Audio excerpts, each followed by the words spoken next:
अरे वाह वाह वाह वाह, मेरी रानी बिटिया पढ़ाई कर रही है। ये देखो पापा रानी बिटिया के लिए क्या लेकर आए हैं। थैंक यू पापा। अरे सुषमा चाय ले आओ भाई।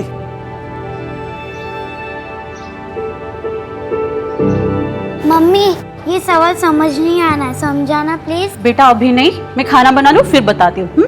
ठीक, मैं समझाता हूँ।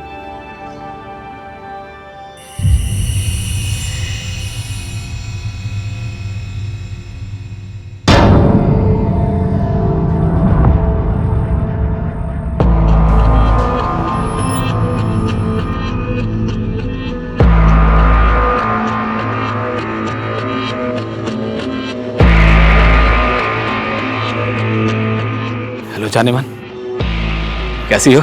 जैसे बिन पानी की मछली तड़प रही थी। कब से तुम्हारे फोन का इंतजार कर रही थी मैं। अच्छा सुनो ना, पहना क्या तुमने आज? नेल पेंट लगा रही हूँ। कपड़ों का बाद में बताऊंगी, अभी तक कुछ डिसाइड नहीं किया। कसम से स्वीटी, बहुत दिल कर रहा तुमसे मिलने का। तुम सामने देखने का, छूने का बहुत मन कर रहा। मिलो ना एक बार प्लीज। तो आ जाइए। देर किस बात की है, कर लीजिए अपनी हसरतें पूरी। सच बोल रही हो? मैं अभी आ जाऊंगा, बता रहा हूँ। कहाँ मिलना मुझे बताओ तुम, अभी आता हूँ।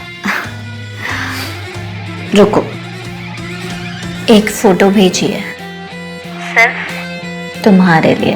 क्या दिख रही हो स्वीटी, व्हाट अ स्माइल। कसम से तुम्हारी ये अदाएं किसी दिन जान ले लेंगी मेरी। शर्मा जी आपका टाइम खत्म होने आया, एक्सटेंड कर लीजिए। सुनो स्वीटी, कल ना मुझे सुबह बहुत अर्जेंट मीटिंग है एक। मैं मतलब तुमसे कल बात करूं? अरे आपने तो दिल तोड़ दिया। आज सिर्फ 5 मिनट। मन तो नहीं है और क्या करूं, मजबूरी है। अच्छा स्वीटी सुनो, किस दो ना मुझे। दोहरी जिंदगी जितनी कठिन होती है उतने ही भयंकर उसके दुष्परिणाम भी होते हैं। विनाश का ये वो द्वार है जो आज नहीं तो कल खुलता है, और जब खुलता है तो वो अपने साथ तबाहियों का ऐसा सैलाब लेकर आता है जिससे कई जिंदगियां उजड़ जाती हैं। नमस्कार, मैं आशुतोष राणा, क्राइम पेट्रोल सतर्क में आप सभी का हार्दिक स्वागत करता हूं। आज मैं लेकर आया हूं एक ऐसा केस जिसमें अपराध की जड़ें इतनी जटिल थीं जिसकी गहराई तक पुलिस वक्त रहते पहुंच नहीं पाई। परिणाम स्वरूप अपराधी अपनी दोहरी जिंदगी का फायदा उठाकर सरेआम घूमता रहा और अपने नापाक इरादों को अंजाम देता रहा। इन अपराधों के पीछे छिपे हुए उस चेहरे तक क्या पुलिस कभी पहुंच पाएगी? ऋषि, तुमने बुलाया था? हाँ, तुमने लीव के लिए एप्लीकेशन दिया था ना? हाँ। अप्रूव हो गई। Rishi thank you so much, you are such a darling. Rishi, ये सब क्या है? Termination letter? तुम ऐसा कैसे कर सकते हो? मैंने तुम्हें बताया था मेरे घर पे कितनी प्रॉब्लम चल रही है, फिर भी तुमने ऐसा किया। रोहन, प्रॉब्लम सबकी लाइफ में होती है। अभी कंपनी सबकी प्रॉब्लम सुनने बैठेगी तो कंपनी का दिवाला निकल जाएगा यार। क्या बकवास कर रहे हो? हाँ, तुम यहाँ लोगों को छुट्टियां बांटते फिर रहे हो और तुमने मुझे नौकरी से निकाल दिया। ऋषि, हाथ कैसे लगा तुमने? मैं तुम्हें छोड़ूंगा नहीं।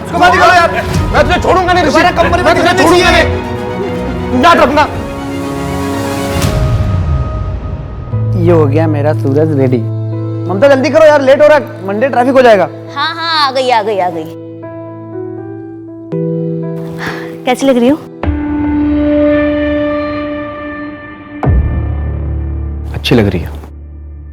बस ममता ये गजरा निकाल दो यार, प्लाजा होटल में सही नहीं रहेगा। सरप्राइज! हैप्पी बर्थडे दीदी। Thank you. हैप्पी बर्थडे भाभी।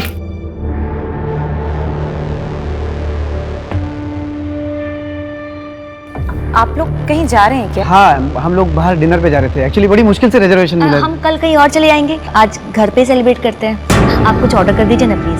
चलो चलो अंदर चलो चलो चलो चलो, आप बहुत अच्छी लग रही हैं। हाँ।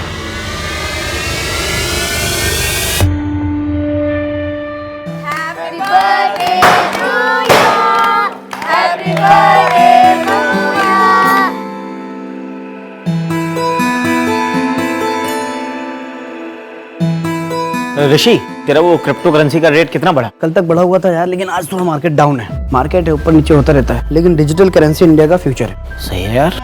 यार श्वेता, स्कूल की फीस इतनी बढ़ गई है, लूट मचा रखी है इन लोगों ने। हाँ यार ममता, सही बोल रही है तू।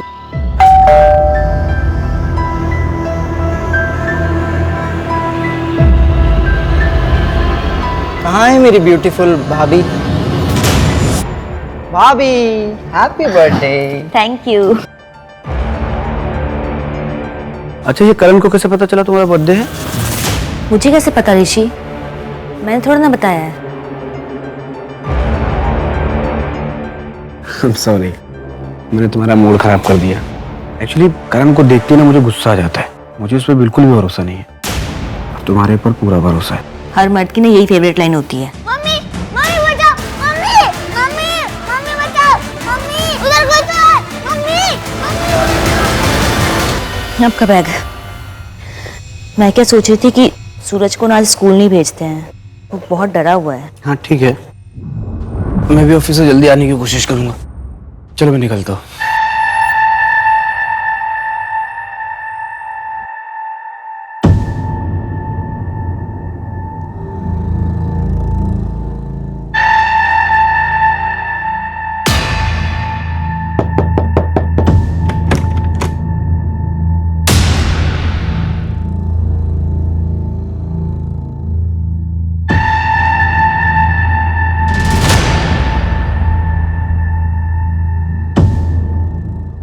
बाय।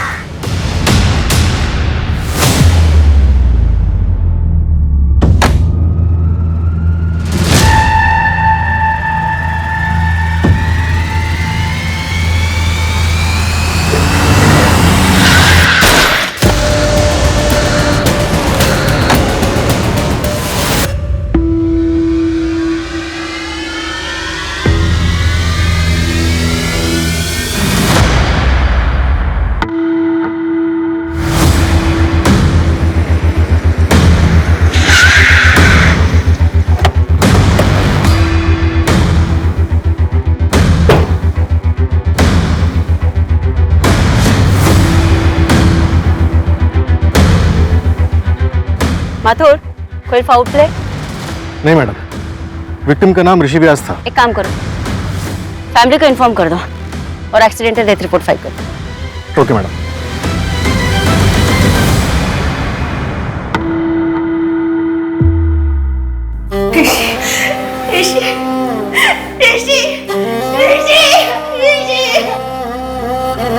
मैडम, ऋषि की पोस्टमार्टम रिपोर्ट के मुताबिक उसकी मौत सर पे गहरी चोट लगने की वजह से हुई। लेकिन कार पे तो हमें कोई एक्सीडेंट के निशान नहीं मिले।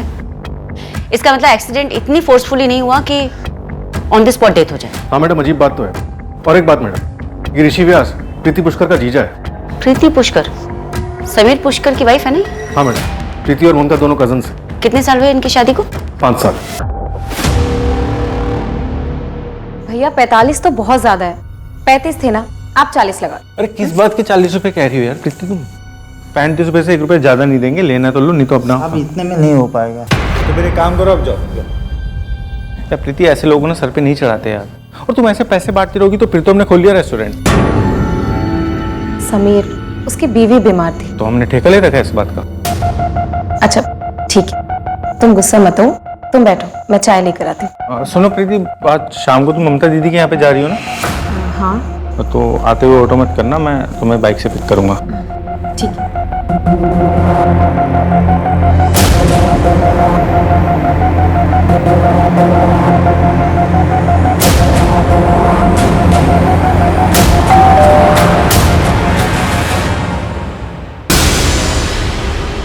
समीर, अरे मटर मिले या नहीं? हाँ मिल गई। ला ना जल्दी। कब से ऋषि ने बोला मटर पनीर बनाने के लिए। चल अंदर चल, आजा आजा। आज तू बच गई। मैंने समीर को बोल दिया था कि मैंने तुझे मटर लेने के लिए भेजा हुआ है। तू समीर को सब सच क्यों नहीं बता देती? देख, ये सब करेगी ना तो तेरी शादी नहीं चल पाएगी। ये लीजिए आपकी चाय। Thank you. मैं क्या कह रहा था प्रीति, वो थोड़ा सा इस बार प्रॉब्लम हो गई इस मंथ में। इस बार 20,000 रुपये हो पाए, थोड़ा मैनेज कर लो ना। सिर्फ 20,000? इतने में कैसे होगा? ऊपर से वो काम वाली बाई, उसे भी अपनी पगार बढ़ानी है। उसको क्यों बढ़ानी है पगार? उसने क्या किया ऐसा? बाकी जगह पे उसकी पगार बढ़ी हुई है, अगर हमने नहीं बढ़ाई ना तो वो काम छोड़कर चली जाएगी। एक काम करो, तुम उसकी पगार बढ़ा दो, इसमें थोड़ा मैनेज कर लो। नहीं हो पाएगा तो एफडी तोड़ देंगे, और क्या।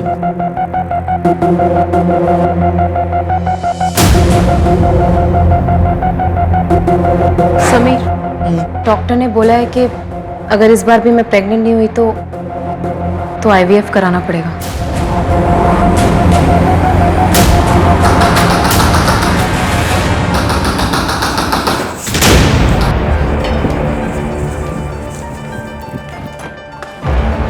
अरे समीर, वो माँ को हार्ट अटैक आया था। बगल वाले मिश्रा जी ने माँ को एडमिट किया है हॉस्पिटल में। मैंने मेरे पास जितने पैसे थे उतने मिश्रा जी को दे दिए, लेकिन तुझे तो पता है कि मेरे धंधे की हालत क्या है। या कल सुबह आ जाते, इतनी रात में। प्रीति क्या बोल रही हो? चुप रहो भैया, आपने ठीक किया। प्रीति एक काम करो, जो मैंने तुम्हें पैसे दिए वो जल्दी लेकर जाओ। जाओ ना, मुंह क्या देख रही हो, जल्दी जाओ ना यार।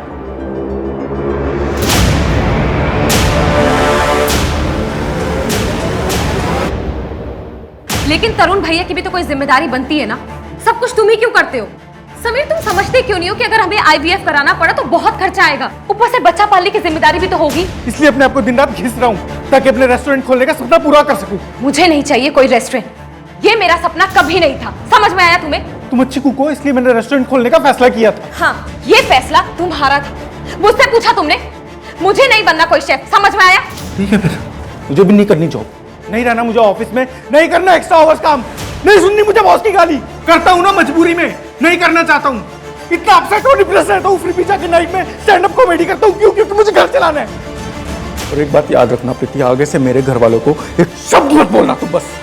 तुम्हारा भाई और तुम्हारी माँ दोनों ही तुम्हारा इस्तेमाल कर रहे हैं। ये जिस घर में तुम रह रहे हो ना, मेरे पापा का दिलाया हुआ है, वरना तुम्हारे पास तो रहने के लिए घर भी नहीं था।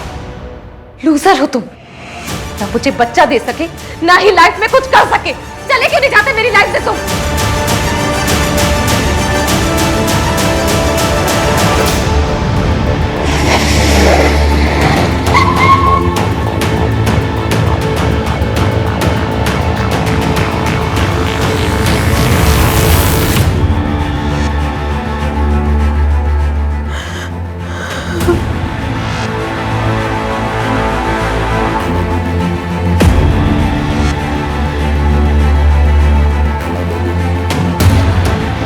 बॉडी पोस्टमार्टम के लिए भेजो। मैं समीर पुष्कर अपने पूरे होशो हवास में ये लेटर लिख रहा हूँ। मैंने अपने परिवार को खुश रखने की बहुत कोशिशें की, पर लाख कोशिशों के बावजूद मैं उसमें असफल रहा। शादी के 5 साल बाद भी मैं अपनी वाइफ को बच्चा नहीं दे पाया। शायद कमी मुझ में ही है, इसलिए मैं आत्महत्या कर रहा हूँ। इसका जिम्मेदार कोई और नहीं, सिर्फ मैं हूँ। प्रीति, तुम अपना ख्याल रखना।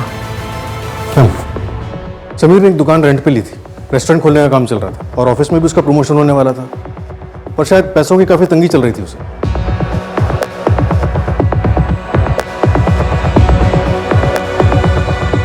प्रीति, मैं तुम्हारी हालत समझ सकती हूँ, लेकिन हमें इस सुसाइड लेटर से मैच करने के लिए समीर के हाथों लिखा हुआ कोई भी किताब, अकाउंट बुक, कुछ भी जिसमें कुछ लिखता हो, ऐसा कुछ मिल सकता है? समीर की एक डायरी है जिसमें वो अपने स्टैंड अप कॉमेडी की स्क्रिप्ट लिखता था। प्लीज।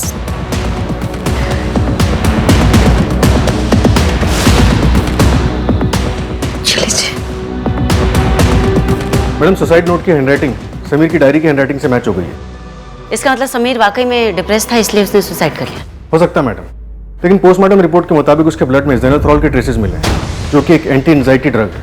इसको लेने से ज्यादा आदमी बेहोश हो सकता है या वर्स्ट केसेस में पैरालाइज हो सकता है, लेकिन मर नहीं सकता। ऐसा भी तो हो सकता है ना माथुर, कि समीर ने अपनी सुसाइड को इजी बनाने के लिए इन मेडिसिन का सहारा लिया। प्रीति से रिलेटेड कुछ मिला? मैडम, सुसाइड वाले दिन वो अपनी बहन ममता के घर पे थी, लेकिन इंटरेस्टिंग बात यह है कि प्रीति के मुताबिक वो हफ्ते में 3 दिन अपनी बहन के घर जाती थी, मंडे, वेंसडे और फ्राइडे। लेकिन उसके कॉल रिकॉर्ड चेक करने पे पता चला कि वो कल के अलावा अपनी बहन के घर थी ही नहीं। तो ये प्रीति झूठ बोलकर जाती कहाँ थी? उसकी call location main market area की है। एक काम करो माथुर, मार्केट में उसकी फोटो घुमाओ। अगर वो रेगुलर थी तो किसी न किसी ने तो देखा ही हो। Okay madam. इससे पहले आप कोई भी उल्टी सीधी बात सोचें, मैं आपको पूरी सच्चाई बता देती हूँ। मंडे, वेडनेसडे और फ्राइडे मेरे लॉ क्लासेस होते हैं। ये मनीष है, मेरा फ्रेंड।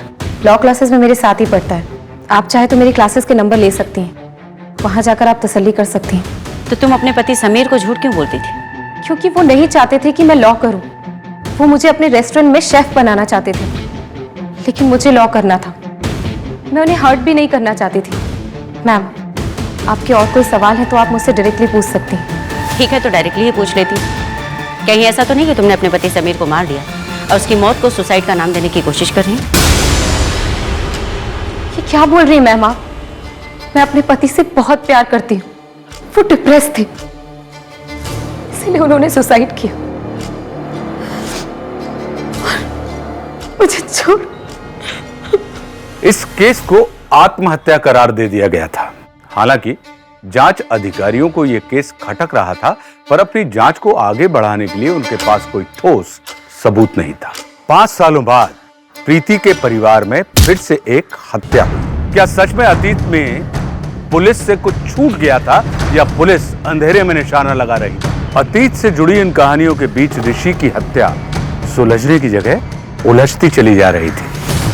माथुर, जहाँ पर हमें ऋषि की कार मिली है वो उसका रेगुलर रूट नहीं था, तो फिर वो वहाँ क्यों गया होगा? पता कर रहे हैं मैडम, लेकिन एक बात पता चली।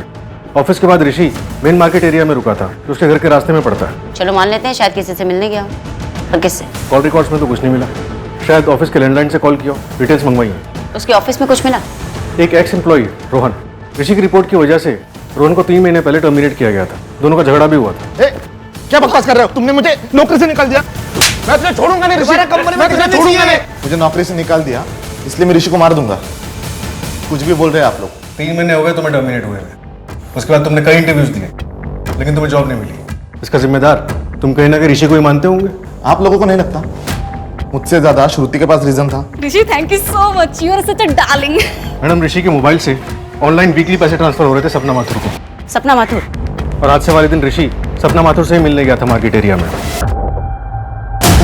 मैं साइकेट्रिस्ट हूँ। ऋषि के बेटे सूरज का ट्रीटमेंट कर रही हूँ। उसको नाइट टेरर्स आते हैं। मम्मी उधर गए थे। बेटा कोई नहीं, पापा है ना यहाँ पे? कब से? पिछले 6 महीने से।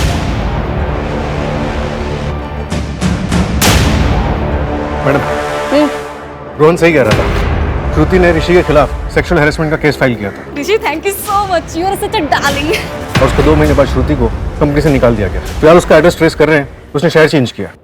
मैडम एक बात, प्रीति की शादी कर ली मैडम। गुड, लाइफ में मूव ऑन हो गई। लेकिन मैडम उसने मनीष से शादी की। ये मनीष है, मेरा फ्रेंड। ये प्रीति और कितने दिन रहने वाली यहाँ पे? धीरे बोलो, अभी अभी तो आई है वो। अभी तो उसके पति ने आत्महत्या की है। तो क्या विधवा आश्रम खोल रखा है मैंने? और अभी भी का क्या मतलब है? महीना भर हो गया उसके पति को मर के। अगर इतनी परेशानी है ना तो मैं रेंट पे कर दूंगी, कोई एहसान नहीं चाहिए आपका। प्रीति, कैसे बातें कर रही है तुम? माफी मांगो चलो। अच्छा, अगर ये बोलेंगे तो चलेगा। मैं कोई माफी वाफी नहीं मांगने वाली। इससे पहले मैं तुझे धक्के मार के निकाल दूं। निकल जा। दीदी, जीजू बहुत गुस्से वाले थे, पर पूरे घर को संभाल कर रखते थे, और अब आपको संभालना है, सूरज को। आप प्लीज हिम्मत से काम लीजिए। ऑफ कोर्स मैम, मैं ऋषि के साथ ही काम करता था। पूरे ऑफिस को पता था कि श्रुति ने कंप्लेंट की, लेकिन ऋषि का कहना था कि श्रुति ने उसे सेक्सुअल फेवर ऑफर किया था प्रमोशन के लिए। प्रथमेश, आप कंपनी में सेक्सुअल हैरेसमेंट कमेटी में भी थे, लेकिन श्रुति के कंप्लेंट करने के 2 महीने बाद आपने उसे रिजाइन करने के लिए कहा। हाँ, उसके पीछे एक वैलिड रीजन था। हाँ, मेरे हस्बैंड की डेथ ऑन ड्यूटी हुई थी। रेलवे डिपार्टमेंट में कंपनसेशन के लिए ऑफिसर ने पहले मुझसे पैसे मांगे थे और फिर सेक्सुअल फेवर भी। देखिए मैडम, मैं सच कह रही हूँ, ऋषि ने मेरे साथ जबरदस्ती करने की कोशिश की थी। ऋषि, तुमने बुलाया था? हाँ श्रुति, आओ बैठो। How are you? I'm good. Good. ये रहा तुम्हारा प्रमोशन लेटर।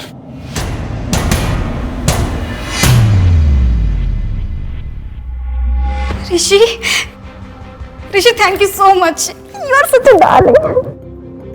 Thank you. तुम डिजर्व करती हो, और उम्मीद करता हूँ कि तुम मुझे खुश करने में कोई कमी नहीं छोड़ोगी। What the hell? क्या बदतमीजी है ये? अरे इसी के लिए तो तुमको इतना बड़ा प्रमोशन दिया। और बाय द वे, सिग्नल तो तुमने ही दिया था।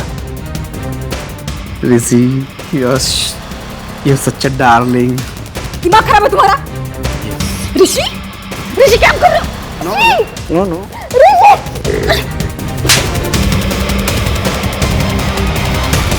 देखो श्रुति, तुम्हारे पास दो ऑप्शन हैं। या तो तुम ये केस कंटिन्यू करो या फिर खुद रिजाइन दे दो। और इस बात का ध्यान रखना, अगर ये तुम केस कंटिन्यू करोगी तो तुम्हारे उस रेलवे डिपार्टमेंट वाले केस पर भी असर होगा। वहां नहीं समझेंगे कि कई बार हेरेसमेंट हो सकता है। हम समझ रहे हैं। तो घबरा क्यों रहे हो? ऋषि तो ये डिजर्व करता ही था, और एक्सीडेंट हुआ है तो इन्वेस्टिगेट तो होगा ही। मैडम मैं कॉल करती हूँ बेटा।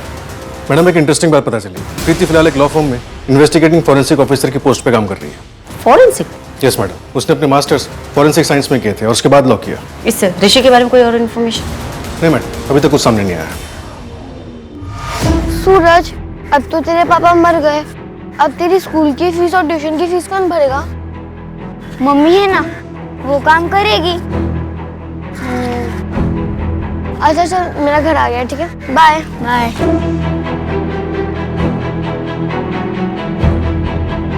तुम अकेले क्यों आई? कहा था ना मैं आऊंगी लेने। सूरज था मेरे साथ, टीचर को कहीं बाहर जाना था, मैं अकेली कहाँ वेट करती। अच्छा सुनो, फ्रिज में खाना रखा है, खा लेना। अब मैं 1 घंटे के लिए बाहर जा रही हूँ, दरवाजा मत खोलना। हाँ। इसका कितना मिलेगा? इसका तो सिर्फ 20,000 मिलेगा। ठीक है, चलेगा, दे दो।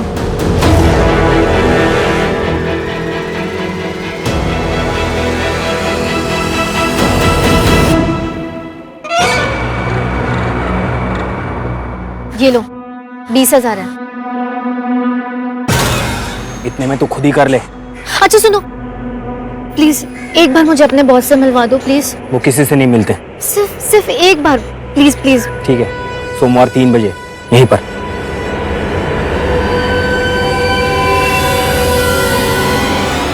ये देखिए मैडम, ये ब्लड मार्क्स है। इसका मतलब एक्सीडेंट नहीं, अटैक हुआ है।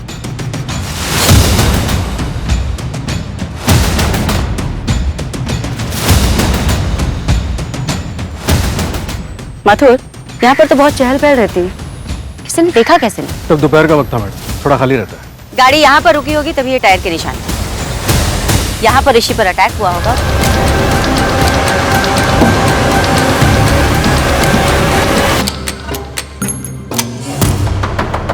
क्या बे, क्यों ठोक रहा है?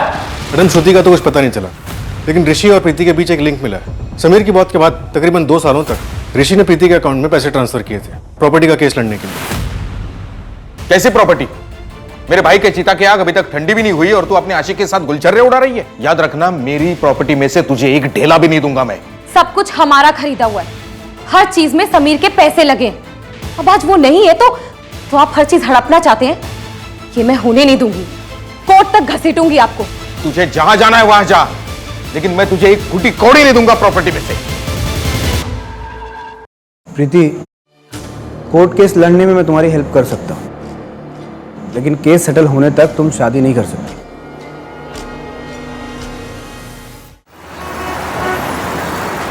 कसम से श्रुति, आने जा रहा है, प्लीज एक बार मिल लो ना। एक बार मैं तुमसे मिलने के लिए कुछ भी कर सकता हूँ, कुछ भी कर सकता हूँ। कुछ भी? हाँ, मैं 3 गुना पैसे दूंगा। एक बार मेरी हो जाओ, 30,000 दूंगा। अच्छा, 50,000? डन। होटल ब्लू में। ठीक है, परसों रात में 10 बजे मिलो।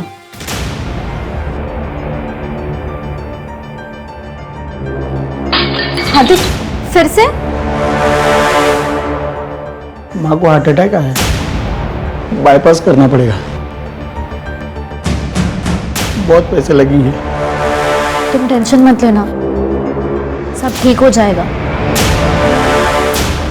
मैडम, ऋषि क्रिप्टो करेंसी में ट्रेडिंग करता था, उसके लिए उसने टोटल 1.5 करोड़ रुपए उठाए थे। 90 लाख घर पे लोन से और 60 लाख दूसरे इन्वेस्टर से। इतनी बड़ी इन्वेस्टमेंट? पता करो किस किस से पैसे लिए थे। मैडम 20 लाख तो उसने छोटे मोटे इन्वेस्टर से लिए थे और बाकी 40 लाख अपने ऑफिस के दोस्त प्रथमेश से। देख ऋषि, मुझे पता है क्रिप्टो करेंसी मार्केट बहुत ऊपर गया है, मुझे प्रॉफिट पे कम से कम 30% चाहिए। तेरा दिमाग खराब हो गया प्रथमेश। तूने मुझे 40 लाख रुपया दिया था, वो भी 10% इंटरेस्ट पे। अभी मार्केट में लॉस हो या प्रॉफिट, उससे तेरा कोई लेने देना नहीं है। क्यों नहीं लेना देना भाई? तूने जो प्रॉफिट कमाया ना, मेरे पैसों से कमाया है। क्या कर रहा है? हाँ? ये तेरा 40 लाख 10% इंटरेस्ट के साथ तेरे अकाउंट में आ गया। चेक कर, अभी तेरा मेरा हिसाब क्लियर, ठीक है?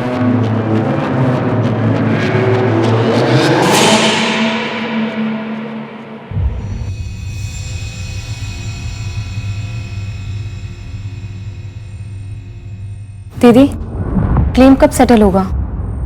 जब तक पुलिस इस केस को एक्सीडेंटल डेथ बोल के बंद नहीं कर देती। एक बार ये झंझट खत्म हो जाती तो इंश्योरेंस के पैसे मिल जाते और फिर घर चलाने में भी कितनी आसानी होती। हाँ, पर इन सब झंझटों की वजह से लगता है कि सब कुछ छोड़ दूं। नहीं दीदी, बहुत बड़ी अमाउंट है ये, और फिर जीजू ने ये सब आप लोगों के लिए तो करवाया है ना।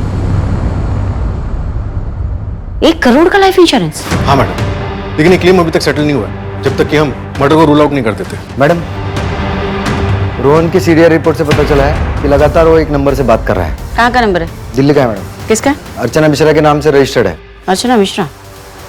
केस में नया ताश का पता कहाँ से आ गया? माथुर, तुम दिल्ली के लेने। Okay madam.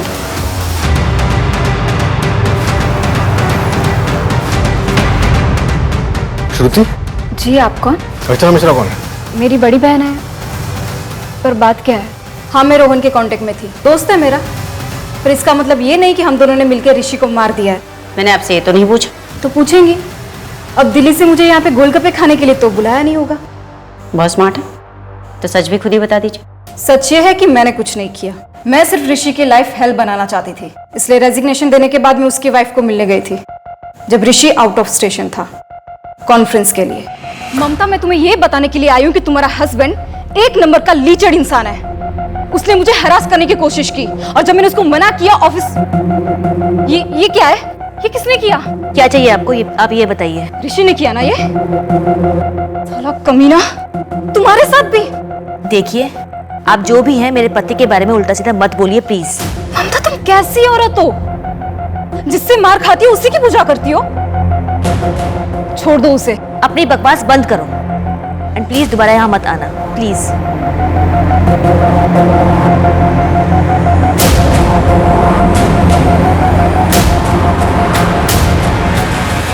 ऋषि ने मुझ पर सिर्फ एक ही बार हाथ उठाया था। क्या मैं जान सकती हूँ क्यों?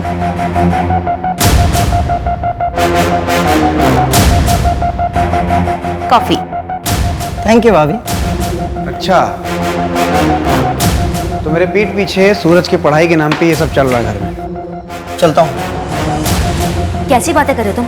भाभी बोलता है वो मुझे। क्या ऋषि ने कभी सूरज पर भी हाथ उठाया था? नहीं मैम, ऋषि एक बहुत अच्छे पिता थे। उस दिन वो नशे की हालत में थे, इसलिए उनसे गलती हो गई थी। वो बहुत शर्मिंदा थे। श्रुति ने तो आज मुझे फंसा ही दिया था। पर तुम टेंशन क्यों ले रही हो? तुमने कुछ किया है क्या? नहीं सर, मुंह पर उसने कपड़ा बांध कर रखा था और जाते वक्त कब गई पता भी नहीं चला, लेकिन उस लड़की के पीठ पे सिगरेट से जलता है वैसा निशान था।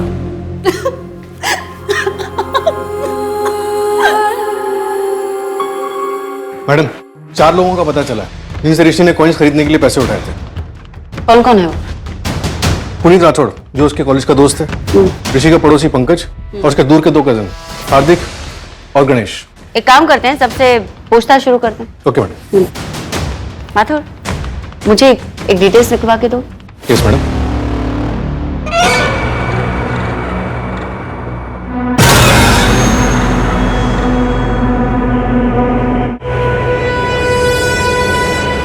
कहाँ है तुम्हारे बॉस? मुझे उनसे मिलना है। ये तुम बॉस हो? हाँ तो बोल, क्या काम था? देखो, मेरे पास सिर्फ 20,000 है, प्लीज मेरा काम कर दो। ए बेवकूफ औरत, मना किया था ना तुझे, इतने कम में नहीं होगा। मुझे लगा तू और पैसे लेकर आएगी। देख, कम से कम 1 लाख रुपए लेते हैं, तेरे लिए 50,000 कर देंगे, इससे कम नहीं होगा। जब होगा तब आना। ठीक है।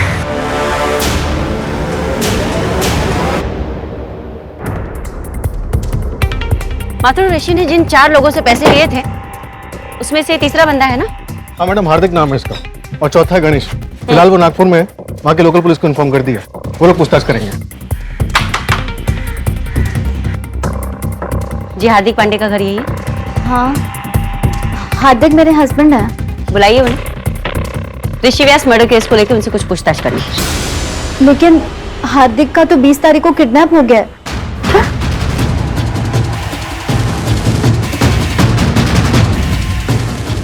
आपने पुलिस में कंप्लेंट नहीं लिखवाई? नहीं मैडम, वो लोग ने मुझे धमकी दी थी कि अगर मैंने पुलिस में कंप्लेंट की तो वो लोग मेरे पति को जान से मार देंगे।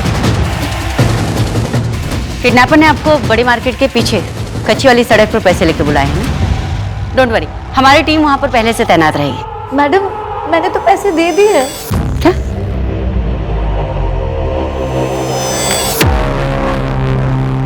वो लोग आज मेरे पति हार्दिक को छोड़ने वाले थे, लेकिन वो अब तक घर नहीं आए।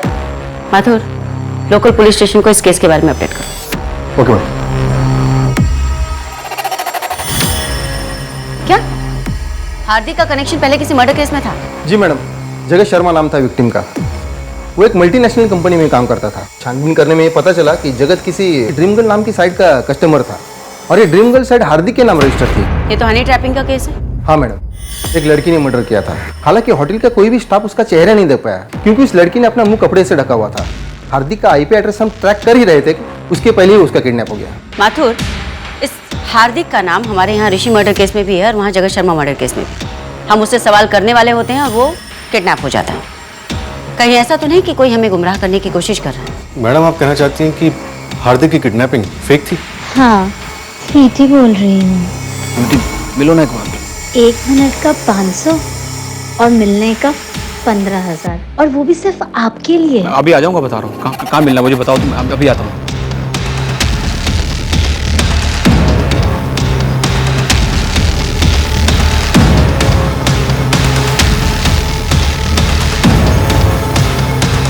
मैडम, हार्दिक की लास्ट बात उसकी वाइफ से यानी कविता से हुई थी। उस वक्त तो ऑफिस में ही था, और ऑफिस से घर लौटते हुए वो किडनैप हो गया। उसके ऑफिस से घर के बीच रास्ते में जितने भी सीसीटीवी कैमरास है वो सब मैं खंगालता हूँ, शायद कुछ हाथ लग जाए। Thank you Joshi. Thank you. Mathur, इस हार्दिक और कविता की बेटी साक्षी। हार्दिक और कविता की अपनी बेटी नहीं। हार्दिक ने साक्षी को उसके बाप से 2 साल पहले रेस्क्यू करवाया था। उसका बाप साक्षी को अब्यूज करता था। उसके बाद हार्दिक और कविता ने साक्षी को लीगली अडॉप्ट कर लिया। सर, ये जो आपने डिटेल्स मांगी थी,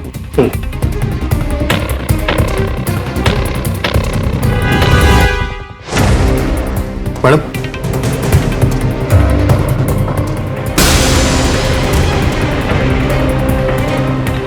माथुर, जब कोई क्रिमिनल लंबे समय तक पकड़ा नहीं जाता ना, तो उसे अहंकार हो जाता है, और अपने उस अहंकार के चलते वो गलतियां कर बैठता है। हमें उस सही वक्त का इंतजार करना है कि वो गलती करे और हम उसे तक पहुंचे। अहंकार में तीनों गए, कुल गौरव और वंश। ना मानो तो देख लो रावण, कौरव, कंस। हमें हमारे कर्मों की सजा मिलती है। समय सर्वशक्तिमान है। आपका मित्र कौन है, आपका शत्रु कौन है, ये बात सिर्फ समय ही बता सकता है। हाय साक्षी।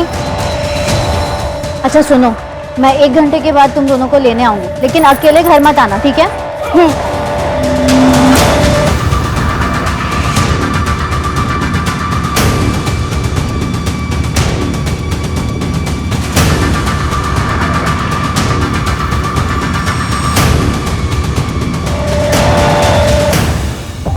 माथुर, मालती प्रीति की माँ, समीर पुष्कर प्रीति का हस्बैंड, पंकज ठाकुर प्रीति का कजिन, संतोष मिश्रा प्रीति के कजिन का देवर, ऋषि व्यास प्रीति का जीजा, पीयूष प्रीति का कजिन एंड हार्दिक पांडे ऋषि का कजिन। माथुर, कहीं ना कहीं ये सारे लोग एक दूसरे से जुड़े हुए, एक ही फैमिली के। मैडम, ये संतोष और पीयूष, इन दोनों की डेथ नेचुरल नहीं हुई थी। इसका सीधा सा मतलब है कि इसकी प्लानिंग बड़ी ही सटीक तरीके से की गई। लेकिन इन लोगों में कॉमन तो कुछ भी नहीं। मोटिव क्या हो सकता है? माथुर, मुझे मेडिकल बोर्ड का नंबर लाकर। मालती के अलावा ये सभी लोग अपने पीछे अपनी पत्नी को छोड़कर गए, और इनकी पत्नियों ने अपने आसपास के क्लिनिक में कभी ना कभी अपने मारपीट के घाव का इलाज करवाया। तो क्या मैडम इन सबकी पत्नियों ने इनको मारा होगा? नहीं, एक काम करो माथुर, मुझे कुछ केसेस की फाइल्स चाहिए, उनकी बैकग्राउंड हिस्ट्री भी। इन सभी विक्टिम्स के घर वालों के बैंक स्टेटमेंट निकलवाओ, उनकी डेथ के आसपास के। और मुझे कविता की बेटी साक्षी से भी बात करनी। साक्षी, कुछ बोलो बेटा। अच्छा, डोंट क्राई, डोंट क्राई। मैंने उन्हें पापा समझा था, लेकिन वो मेरे साथ गंदा काम कर रहे थे और माँ को भी किसी और आदमी के पास भेजते थे। साक्षी, ओके ओके, गुड।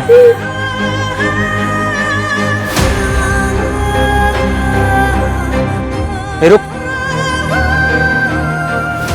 ये किसने किया?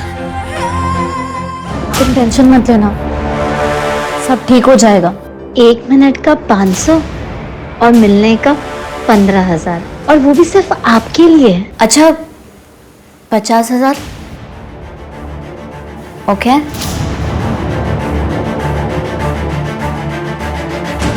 कल की बुकिंग है, मोटी पार्टी है, 50,000 मिलेंगे। देखो, तुम जो बोलोगे ना वो सब मैं कर लूंगी। प्लीज प्लीज ये सब मत कराओ। एक चुप,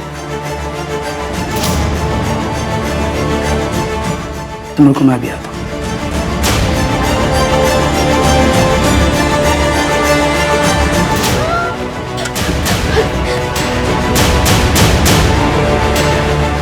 अब सोच ले तू, अगर कल तू नहीं जाएगी ना तो ये जाएगी।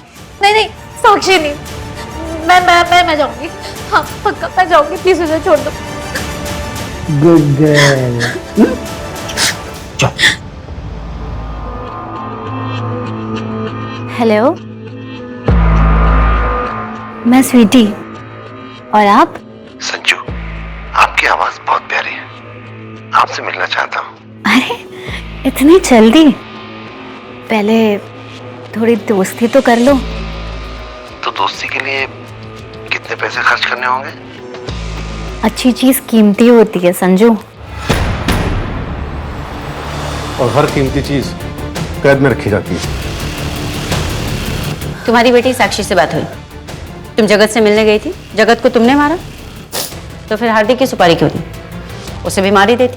वो मैं हार्दिक के ब्लैकमेल करने की वजह से गई थी। सोचा था उसे मार डालूंगी और पैसे ले आऊंगी, पर मैं हार्दिक को मारने की हिम्मत नहीं जुटा पाई, इसलिए मैंने सुपारी दी थी। किसको दी थी उसकी सुपारी? ये किसने किया?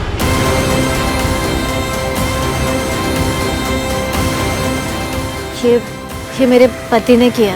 मेरी बेटी के शरीर पे भी ऐसे जख्म दिखेंगे। तुम मुझे 10,000 कम देना, लेकिन उस हार्दिक कमीने को मैं तड़पा तड़पा के मारूं।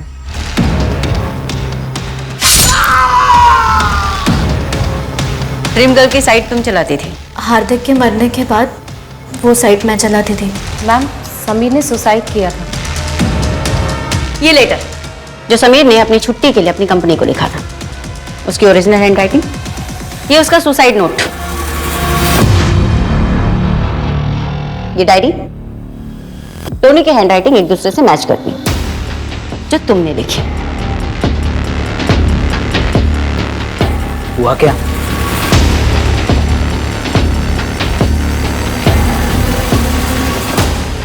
तुम सोच रहे हो कि हमें कैसे पता चला? तुम्हारे हाथों लिखा गया महानगर पालिका के लिए लेटर, यानी कि तुम्हारी ओरिजिनल हैंडराइटिंग, जो सुसाइड नोट और उस डायरी से मैच करती है जिसे तुमने समीर की डायरी बताई थी। जब हमें पता चला कि तुमने फॉरेंसिक में मास्टर्स किए, तो हमने अपनी इन्वेस्टिगेशन के दायरे बदल दिए। अब बताओ समीर को क्यों मारा? ऋषि के लिए हम श्योर नहीं थे, अच्छा हुआ तुमने खुद ही कन्फेस कर दिया। Suicide, poison, fake kidnapping, accident और फिर मर्डर, इतनी सब प्लानिंग क्यों? किस लिए? हमें गुमराह करने के लिए या पैसे के लिए? पैसे और सेटिस्फेक्शन दोनों के लिए। सोशल सर्विस कर रही थी मैं। ऐसे पतियों को जीने का कोई हक नहीं जो अपनी पत्नियों पर जुल्म ढाते हो। तो तुम in house husband killer, domestic violence गलत है, लेकिन उसके लिए कानून व्यवस्था है। उनके खिलाफ केस हो सकता है, कानून उन्हें उनकी सजा देता। तुम होती कौन हो? डोमेस्टिक वायलेंस के कितने अपराधी जेल में रहते हैं मैडम। कानून हाथ में लेना इंसाफ नहीं होता प्रीति। तुम्हारा हस्बैंड भी क्रिमिनल था और तुम भी क्रिमिनल हो। तुम दोनों के सिर्फ जुर्म अलग है। बाकी के 6 विक्टिम्स को भी तुम दोनों ने ही मारा ना? और कितने मर्डर्स किए तुम दोनों ने? तुम एक मासूम औरत थी, डोमेस्टिक वायलेंस की शिकार, लेकिन आज देखो अपने आप को, तुम एक खूंखार अपराधी बन चुकी हो। भारत में घरेलू हिंसा की जड़ें काफी गहरी हैं और ये व्यापक रूप से प्रचलित है।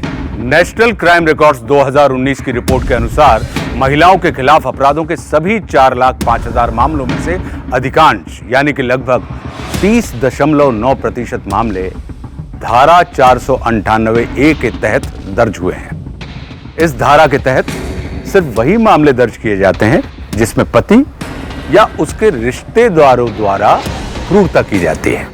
हालांकि महिलाओं के खिलाफ अपराधों का सबसे बड़ा हिस्सा होने के बावजूद घरेलू हिंसा को कम रिपोर्ट किए गए अपराधों के रूप में जाना जाता है। जो प्रीति और ममता ने किया वो कभी सही नहीं हो सकता। जिस वक्त उन दोनों ने अपराध करने का फैसला किया, उसी वक्त से वो दोनों पीड़िता नहीं बल्कि शातिर अपराधी बन गए। अब मैं आशुतोष राणा विदा लेता हूं आपसे। हम फिर मिलेंगे एक ऐसी ही कहानी के साथ जो आपको रखेगी सतर्क और जिंदगी को सुरक्षित। तब तक अपना और अपने परिवार का ख्याल रखिए और देखते रहिए क्राइम पेट्रोल सतर्क। जय हिंद। मैं आशुतोष राणा क्राइम पेट्रोल सतर्क में आप सभी का हार्दिक स्वागत करता हूं। Action speaks louder than words. शब्दों से अधिक कर्म बोलता है, लेकिन आत्महत्या कोई साहसी काम नहीं है। लेकिन सवाल यह था कि यह सब उस लड़की का सोशल मीडिया पे फेमस होने का एजेंडा था या वो जो बोल रही थी वो वाकई करने वाली थी। उसके बयान ने सोशल मीडिया और पुलिस महकमे में खलबली मचा दी थी। और वहीं दूसरी तरफ प्रीति नाम की एक लड़की का मर्डर हुआ था और किसी को खबर भी नहीं थी। एक दिल दहला देने वाला अपराध गुमनाम था और एक लड़की का सोशल मीडिया पर लाइव आके सुसाइड करने के लिए कहना इतना लोकप्रिय बन गया था कि हर जगह उसी की चर्चा होने लगी थी। जैसे हर एक कहानी के पीछे कई कहानियां छिपी होती हैं, वैसे ही अपराध के पीछे भी कई सारे अपराध छिपे होते हैं। पर इन अपराधों की तह में क्या छिपा था? नमस्कार। फ्लाइट 1234 में मैं एयर होस्टेस मोनिका सिंह आप सबका स्वागत करती हूँ। हमारी फ्लाइट समंदर तल से 30,000 फीट ऊपर है, यानी बादलों से भी ऊपर। अरे वाह, तभी तो इतना हवा लग रहा है। देखो देखो, तुम्हारी मम्मी का भी बाल उड़ रहा है। पापा। अरे पता है बेटा, हवाई जहाज का खिड़की नहीं खुलता है। अरे हम तो मजाक कर रहे थे। मजाक नहीं, अपने सीट का बेल्ट बांधिए वरना ऐसे गिर जाएंगे। नहीं नहीं माँ, हवाई जहाज उड़ने के बाद सीट का बेल्ट खोल सकते हैं। अच्छा, लो खोल दिया। अच्छा, इस हवाई जहाज में कुछ चाय नाश्ता मिलेगा? मिलेगा ना पापा, ऊपर दिया हुआ बटन दबाइए। ये वाली? हाँ। लो, तुम्हारे पापा की घंटी बज गई। अरे हमारी नहीं, फोन की घंटी बज गई। कुछ भी बोलती हो। चलो खेल खत्म करो। हाँ, नमस्ते यादव जी। नमस्ते के बच्चे, पैसे देने नहीं आए ना तू? नहीं यादव जी, ऐसा है ना कि वो तनख्वाह नहीं मिली थी। जी जी, पर हम कल जरूर कोशिश करेंगे। हाँ, जी, नहीं भूलेंगे नहीं। जी जी, नमस्ते। क्या हुआ? अरे वही हमेशा का रोना, खर्चा और कर्जा तो बढ़ता ही जा रहा है। और आप ऐसे में मोनिका को एयर होस्टेस की कोर्स करने का सपना दिखा रहे हैं। अरे वो रास्ता हम निकाल लेंगे, तुम फिक्र मत करो।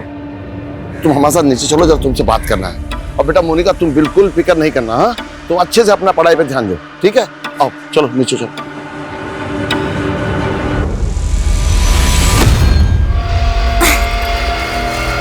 मेरे सपनों में एक उड़ान थी, एक जज्बा था मुझ में, लेकिन हौसला नहीं था। लेकिन अब मरने का हौसला है।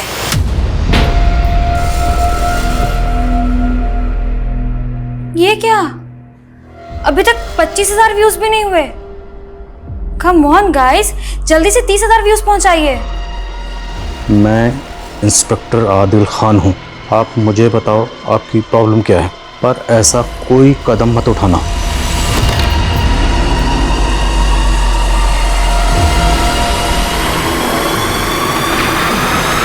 हाँ, एकदम एकदम से 26,000 व्यूज हो गए।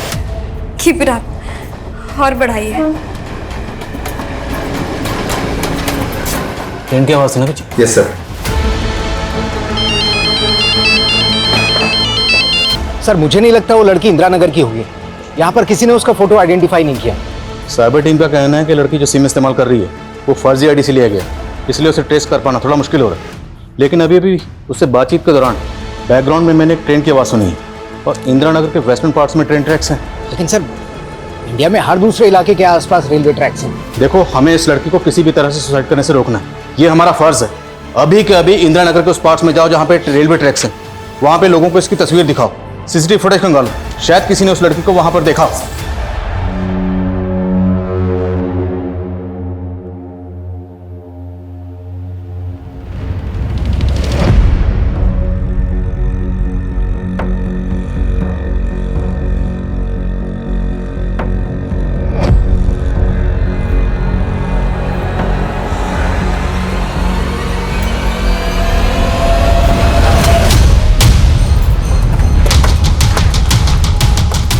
Hello sir. सर मैं निशा, मैंने ही आपको फोन किया था। ये है वो घर। किसका घर है ये? मालूम नहीं, पर बहुत दिन से बंद पड़ा है। आप कहाँ रहती हैं? पास वाली कॉलोनी में सर। सर प्लीज चेक करवाइए ना। देखिए कितनी बदबू आ रही है। पक्का उस लड़की की लाश ना अंदर ही सड़ रही है। कौन लड़की? मालूम नहीं सर, लेकिन कल उसकी चीख सुनी थी मैंने यहाँ से। ताला तोड़वा।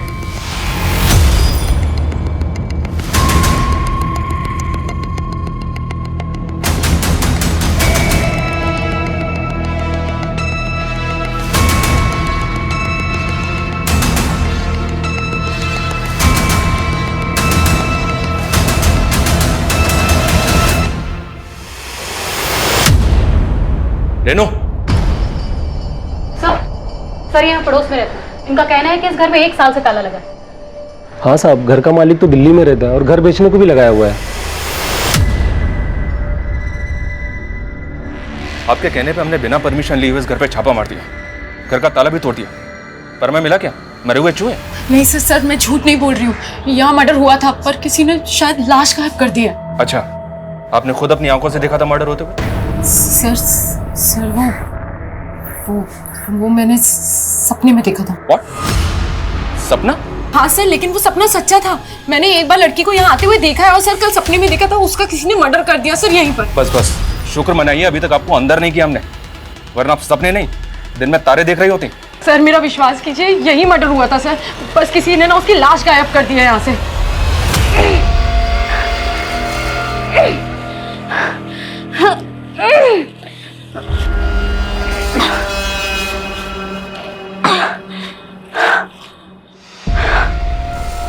बहुत भारी है, 52 किलो का है, ऑलमोस्ट मेरे वेट के बराबर।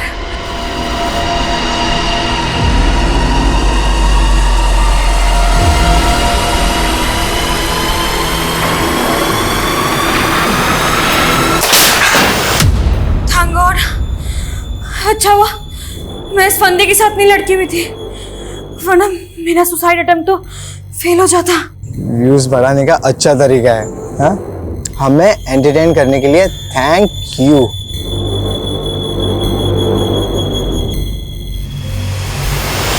सनी, कोई मजाक नहीं हो रहा है।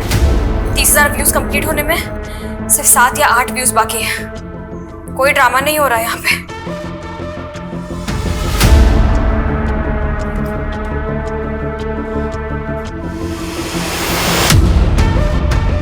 No, please, don't do this.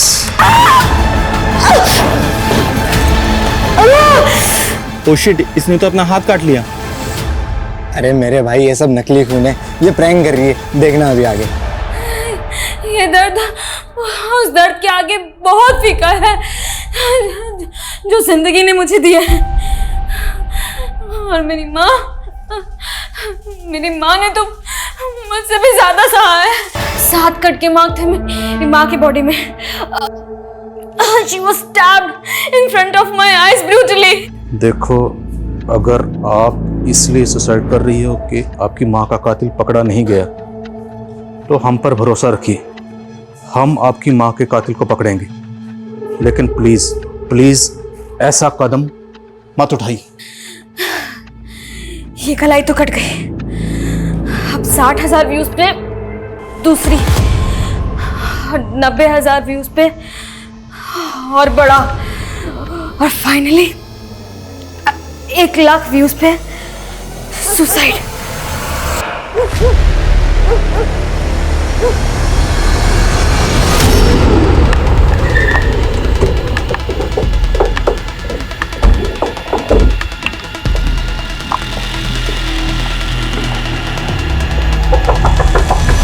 Prakash ji, आप एक डॉक्टर हैं और एक डॉक्टर की बीवी इस तरह के अंधविश्वास की बातें करती है।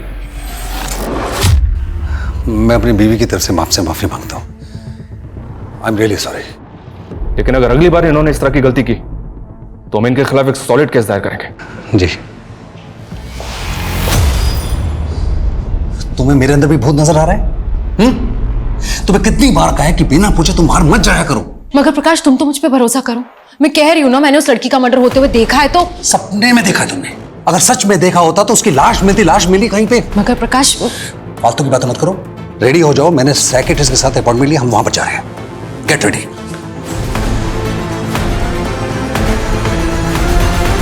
सर, इंदिरा नगर में रेलवे ट्रैक के पास में उस लड़की का पता लगाने की हम लगातार कोशिश कर रहे हैं, लेकिन कुछ पता नहीं चल रहा है। लाइव वीडियो में बैकग्राउंड में मैंने कुत्तों के भौंकने की आवाज सुनी, तो हो सकता है किसी ऐसे घर में हो जहाँ पे पेट्स हैं। लेकिन सर, अभी तक ये कंफर्म कहाँ हुआ है कि वो लड़की इंदिरा नगर में ही है। हमें उस लड़की को बचाना है। अपनी कोशिश जारी रखो, किसी भी कीमत पर। Sir, yes. एसपी सर ने उस लड़की द्वारा इस्तेमाल किए जाने वाले फेक आईडी के नंबर के सीडीआर फैक्स किए हैं। साइबर सेल वालों ने वीडियो देखने वाले काफ़ी लोगों से कांटेक्ट किया है, पर किसी से भी उसकी पहचान नहीं हो पाई। पर शुरू में इस लड़की की बातों से ये हिंट मिलता है कि वो किसी और के कहने पर सुसाइड कर रही है। किसी ने मुझसे कहा था कि मैं सिर्फ कहती रहती लेकिन मरती नहीं हूँ, तो आज मैं आप सबको मर के दिखाऊंगी। और सर, एक और बात, लड़की के बैकग्राउंड में रूम हीटर देखा गया है। तो क्या लड़की किसी ऐसी जगह पे है जहाँ पे इस वक्त हैवी विंटर है? लेकिन सर, इस वक्त हमारे यहाँ तो सर्दियाँ ज़्यादा नहीं है। तो फिर वो लड़की है कहाँ?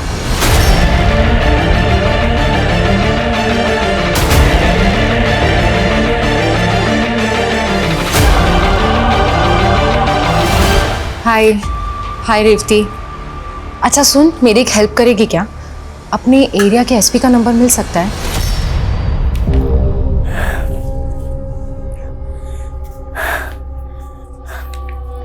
मैंने ये डिक्लेरेशन फॉर्म साइन कर दिया। मेरे मरने के बाद मेरे आंखें, किडनी, हार्ट, लंग्स, लिवर सब किसी जरूरतमंद को दान कर दी जाएगी।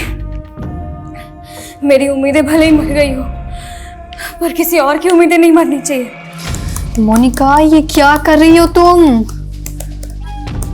अभी के अभी रुक जाओ। मुझे नहीं मालूम मैंने कितनी सांसें बाकी है और आप लोगों के साथ कितनी देर रहूंगी मैं। Why are you ignoring me? I know. You are Monica Singh and I'm गरिमा। याद है हम लखनऊ में एयर होस्टेस का कोर्स कर रहे थे? Monika Singh.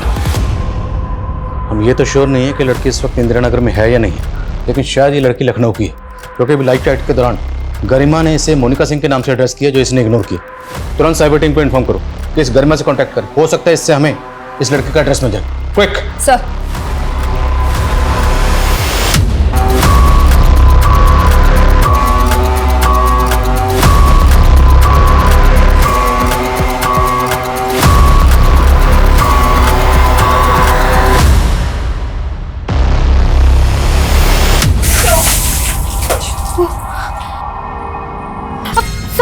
Sorry, I am really sorry. क्या सॉरी?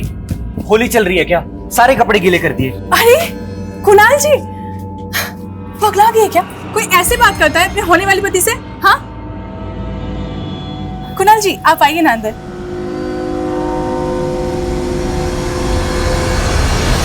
एक फिल्मी डायलॉग है, जिंदगी में माँ की कमी महबूब पूरा कर देता है, और आपके ये 1,00,000 व्यूज मेरी जिंदगी पूरा कर देंगे।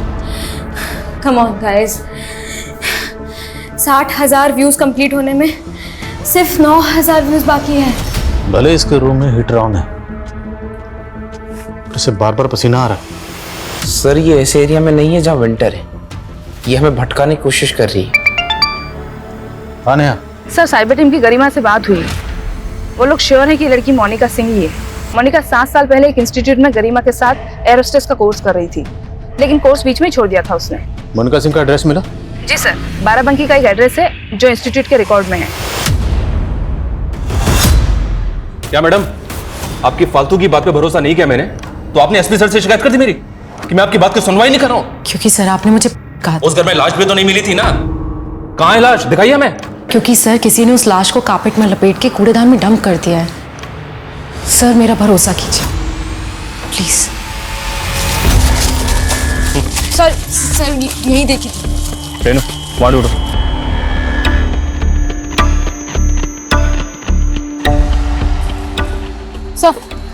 सर यहाँ तो कहीं कोई लाश नहीं है। कहाँ है लाश? आपने कहा था ना कि ये लाश यहाँ पर है, अभी दिखाइए कहाँ है लाश। सर वो नहीं, आप ना एक काम कीजिए, आप थोड़ी सी झपकी ले लीजिए। आपको सपने आते हैं ना, हो सकता है कि लाश आपके सपने में आकर आपको बता दे कहाँ है वो।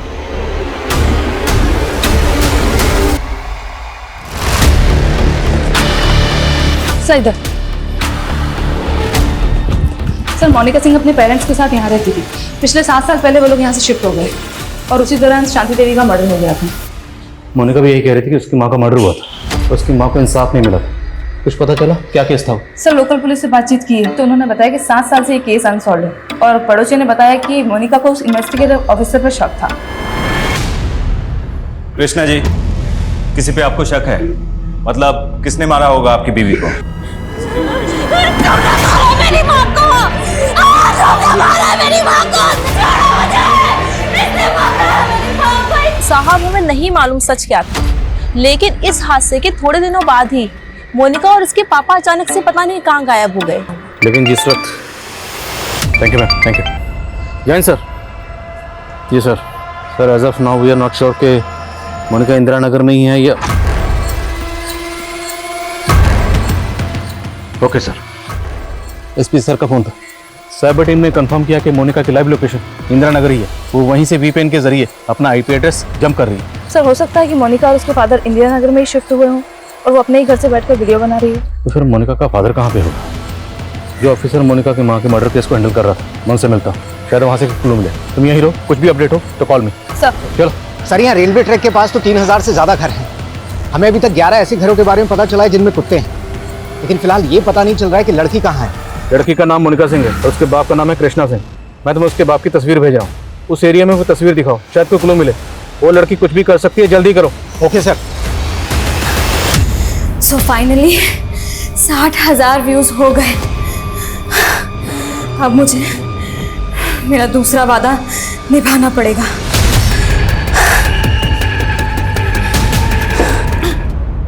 सर मैंने उस सपने वाली औरत निशा के बारे में पता किया। वो पहले लखनऊ में रहती थी और सर उसके मोहल्ले वालों का कहना है कि वो वहां भी ऐसे ही हेलुसिनेट करती थी। हेलुसिनेट? जी सर। सर उसके ऑफिस वालों ने बताया कि उसे कभी भूत दिखाई देता था तो कभी आत्मा, और सर इसी वजह से उसे ऑफिस से निकालने का नोटिस मिला था और सर इसलिए उसने अपने सीनियर्स पे हैरेसमेंट और मॉलेस्टेशन का चार्ज लगा दिया। लेकिन सर जांच में कुछ नहीं निकला, इसके बाद वो नाव आ गई।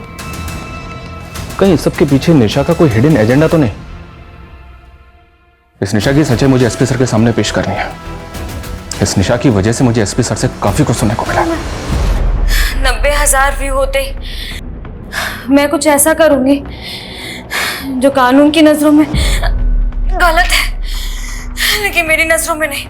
और मेरे 1 लाख व्यूज होते ही मैं आप लोगों के साथ अपना आखिरी समय बिताऊंगी और अलविदा कह दूंगी।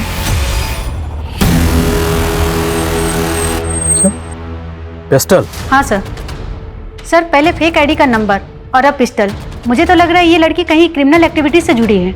ये भी मुमकिन है कि लड़की किसी क्रिमिनल के चुंगल में फंसी जो उसे ये सब करने के लिए मजबूर कर रहा।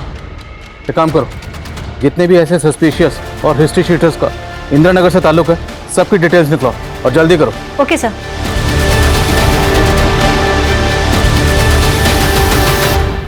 जी सर, ये कृष्णा और शांति की बेटी मोनिका ही है, लेकिन ये इस तरह से सुसाइड क्यों कर रही है? यही तो हम भी जानने की कोशिश कर रहे हैं। अच्छा, ये अपनी माँ के कत्ल के बाद अपने फादर के साथ कहाँ शिफ्ट हुई थी? मालूम नहीं सर, एक दिन ये और उसके पिता अचानक से गायब हो गए। कह रहे थे कि इन्हें अपनी जान का खतरा था। हमने इन्हें भरोसा भी दिया कि हम इन्हें सुरक्षा देंगे, लेकिन ये बिना बताए ही चले गए। हमने सुना है कि मोनिका अपनी माँ के कत्ल का इल्जाम आपके ऊपर लगा रही है, तो कहीं आपके डर की वजह से तो नहीं कहीं चले गए, या फिर आपने उनको गायब? सर, किसी ने कुछ भी बोल दिया और आपने सवाल दाग दिया मुझ पर। इस लड़की की दिमागी हालत ठीक नहीं थी, और आप ही देखिए ना, जिस तरीके से ये लाइव आकर ड्रामा कर रही है, आपको ये नॉर्मल लग रही है? खैर, अच्छा ये बताइए कि आपकी तहकीकात में क्या सामने आया था? मोनिका की माँ का कत्ल किसने किया होगा? सर, एक लेनदार था, मुकुल यादव। इसके पैसे देने थे मोनिका के बाप को, इस पे हमें शक भी था, लेकिन ये 7 साल से गायब है। देखिए, मैं मानता हूं कि मेरी वाइफ ने आपको बहुत परेशान किया था, लेकिन इस वक्त आप इसको परेशान कर रहे हैं। मैंने आपको बोल दिया है ना कि मेरी वाइफ की मानसिक हालत ठीक नहीं है। मैं नहीं हूँ, और मैंने कुछ झूठ नहीं बोला। ये तो ना आप बोलो ही मत। पता किया हमने, आपने अपने ऑफिस वालों पे कई सारे झूठे आरोप लगाए, सेक्सुअल हैरेसमेंट, मोलेस्टेशन, और उसके बाद खुद पीछे हट गई हैं। नहीं सर, मैं पीछे नहीं हटी थी, और तब मैंने कोई झूठ नहीं बोला था। बस बात इतनी थी कि तब भी मेरे पति ने साथ नहीं दिया था और आज भी साथ नहीं दे रहे। पर इस बार सर कोई साथ दे ना दे, मैं प्रीति को इंसाफ दिलाकर रहूंगी। प्रीति? अब ये प्रीति कौन है? सर, वही लड़की जिसका मर्डर हुआ था, जिसके घर पे आप हमें लेके गए थे। हाँ जी। पर तब तो आपने कहा था कि आप उसको जानती तक नहीं। सर, तब नहीं जानती थी, पर कल रात उसने मेरे सपने में आके अपना नाम बताया। आप फिर हमें घुमा रही हैं मैडम। सर, मैं आपको घुमा नहीं रही हूँ, मैं सच कह रही हूँ। उस लड़की का नाम प्रीति सरीन है, वो अग्रवाल हॉस्पिटल में काम करती थी। अगर आपको सबूत चाहिए ना, तो आप वहां जाके पूछ लीजिए। अगर वो जिंदा मिल गई तो मैं मान लूंगी मैं पागल हूँ।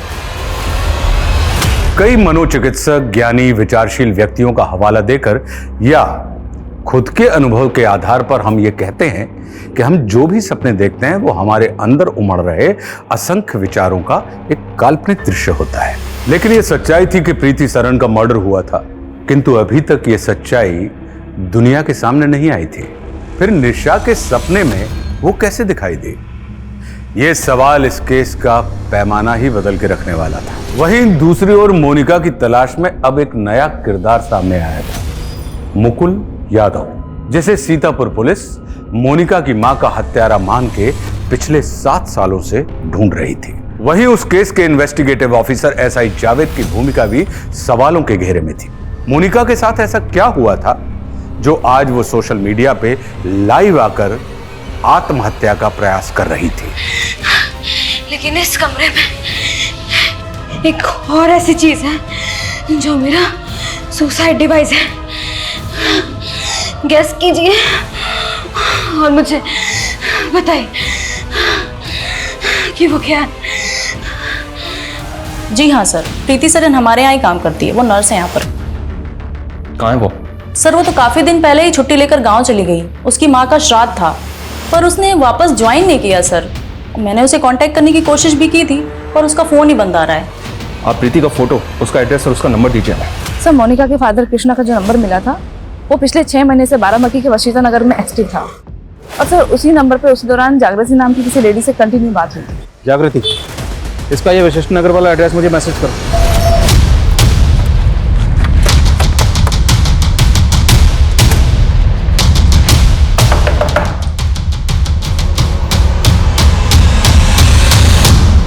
जागृति सिन्हा? जी सर। मोनिका कहाँ है? मोनिका क्या कर क्या दिया मोनिका? तलाशी लो पूरे घर की तलाशी लो। हटिए। सर हुआ क्या है? सब जगह चेक करो। सर किया क्या है मोनिका ने? ये कर रही है वो सुसाइड। कहाँ है ये? और इसके फादर कहाँ? कृष्णा। मैं कृष्णा से पिछले 6 महीने से नहीं मिली हूँ, मुझे नहीं पता वो कहाँ है। अब ये मत बोलना कि ये भी नहीं पता कि मोनिका कहाँ है। सब पता किया हमने।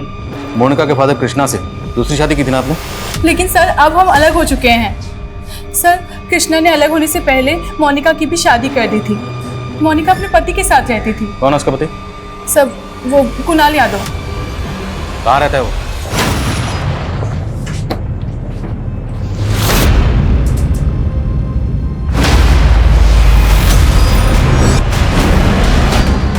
सर देखिए, सामान भी सारा बिखरा पड़ा है। सर, यहाँ से कारपेट भी गायब है।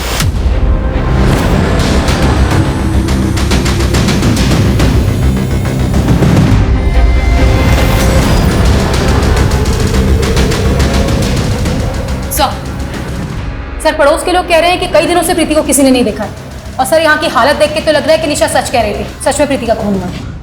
लेकिन निशा ने कहा था कि प्रीति उसके सपने में आई थी।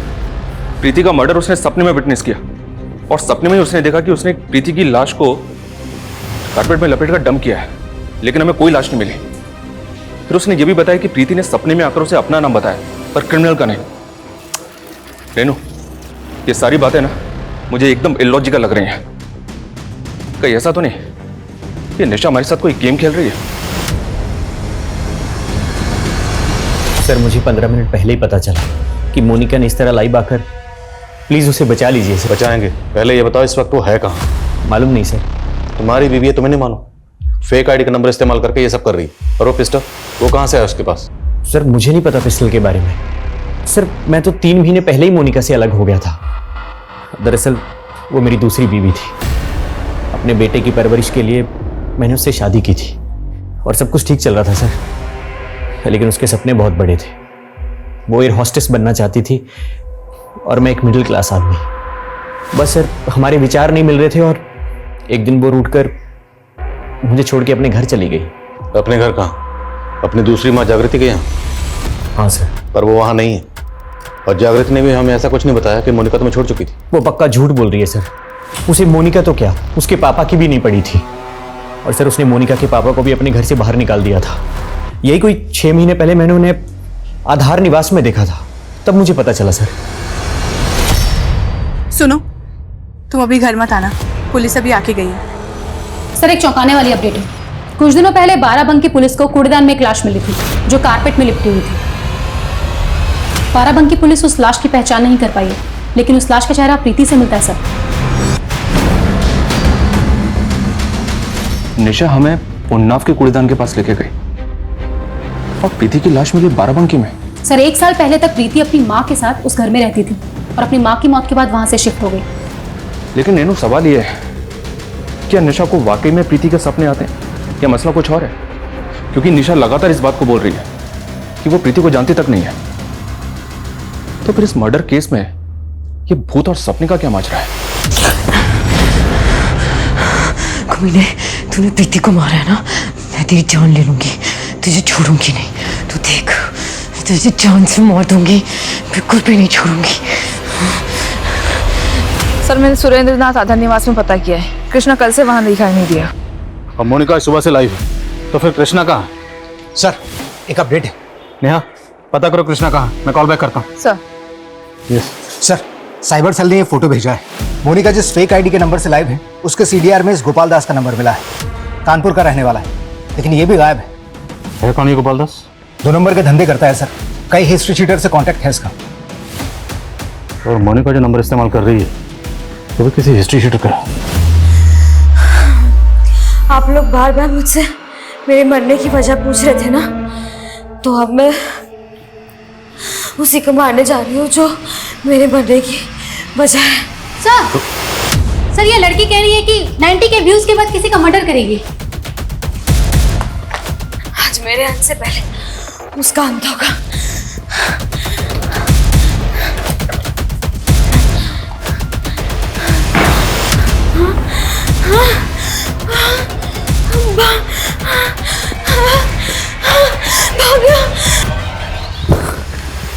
आखिर ये लड़की करना क्या चाह रही है? तुमने तो कहा था कि तुम प्रीति को जानती तक नहीं है, पर पता क्या हमने, प्रीति जिस हॉस्पिटल में जॉब करती थी तुम भी वहां जॉब कर चुकी हो। हाँ सर, मैं भी याद करने की कोशिश कर रही थी कि आखिर मैंने प्रीति को देखा कहाँ है। तो याद आया कि प्रीति ने जब हॉस्पिटल ज्वाइन किया था उसके 15 दिन बाद मैंने हॉस्पिटल छोड़ दिया था, तब से मैं उसे मिली भी नहीं। मैं आपको एक बात बताना तो भूल ही गई, कल रात प्रीति मेरे सपने में फिर आई थी और इस बार उसने मुझे अपने खूनी के बारे में बताया कि उसका खून किसने किया है। सर यहाँ तक कि उसने मुझे ये भी बताया कि उस खूनी ने उसका खून करके उसके घर से पैसे जेवरात सब चुराए, यहाँ तक कि वो पेंडेंट भी चुराया है जो प्रीति ने अपनी मम्मी के लिए खरीदा था। और सर उस कमीने ने उसे चुराकर अपनी गर्लफ्रेंड को दे दिया। कुछ भी बोले जा रही हो तुम, हैं? कौन क्रिमिनल, कौन गर्लफ्रेंड, किसकी बात कर रही हो तुम? मुझे हमेशा मलाल रहेगा कि मैं सुसाइड करने से पहले वो पापी का मर्डर नहीं कर पाई। लेकिन मैं पुलिस वालों से यही चाहूंगी कि वो उसे पकड़े और सराखों के पीछे रख डाल दे। लखनऊ में वो किसी और औरत के साथ अय्याशी करता और अपनी अय्याशी पूरी करने के लिए वो माँ की तरह मेरा भी सौदा करने लगा। बड़े बड़े बिजनेसमैन और नेता, पुलिस वाले, इनके साथ मेरा सौदा करता। वो लोग मेरा रेप करने के लिए मेरे बाप को पैसे देते। भले ही मैंने खरीद के तुमसे शादी की है, पर मैं ये रिश्ता उसी शिद्दत के साथ निभाऊंगा जैसा पति पत्नी में होता है। उस आदमी की बातें सुनकर मैंने अपनी जिंदगी समझौता तो कर लिया, लेकिन मुझे नहीं मालूम था कि वो आदमी हर साल अपने लिए एक नई बीवी खरीद कर लेकर आता है और पुरानी से उबकर उसे बेच देता है। मीटर ऑफ करो।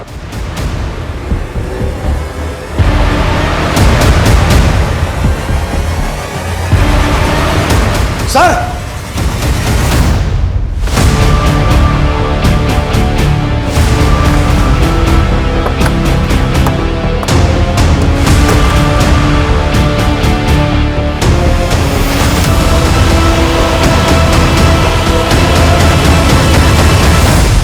इसकी दोषी जागृति है। मेरी बीवी के होते हुए मैं जागृति के इश्क में पैसे उड़ाता रहा। उसकी ख्वाहिशें पूरी करने के लिए मैंने पहले अपनी बीवी का सौदा किया, फिर अपनी बेटी का। उस जागृति की वजह से मैं ऐसा बना सर। अब इस जेल में जो तू सजा भुगतेगा ना, वो जागृति की वजह से नहीं, तेरे अपने कर्मों की वजह से भुगतेगा। चल बोल। सब मैं जागृति को खुश करना चाहता था। प्रीति अकेली थी घर पे। मैं लैपटॉप ठीक करने गया तो एक अय्याश औरत को महंगा तोहफा देने के लिए तूने एक लड़की को मार दिया, ये भी शामिल है? नहीं सर, मैं इसमें शामिल नहीं हूँ। माना कि मैं शौकीन हूँ, लेकिन मैंने इससे ये कभी नहीं कहा कि किसी को मार के मुझे तोहफा दे। और कृष्णा, तेरा तीसरा पति, ये तो पता ही है ना, उसकी बेटी के साथ। सर, जो किया वो कृष्णा ने किया। मैंने कब बोला उसे कि अपनी बेटी का सौदा कर? देखिए सर, आप सारे गुनाह मुझ पे ऐसे नहीं बढ़ सकते। हर अपराधी अपनी सफाई में कुछ ना कुछ कहता है, लेकिन मोनिका और उसकी मां के साथ जो ज्यादतियां हुई उसकी कभी कोई माफी नहीं हो सकती। मोनिका के पिता कृष्णा के बाद पुलिस ने जल्दी ही मोनिका के पति कुणाल को भी। मोनिका के होश में आने के बाद कई और चौंकाने वाले नाम सामने आए। नेता, वकील, पुलिस अधिकारी, व्यापारी, 28 से ज्यादा लोगों को नामजद किया गया जिन्होंने मोनिका का रेप किया था।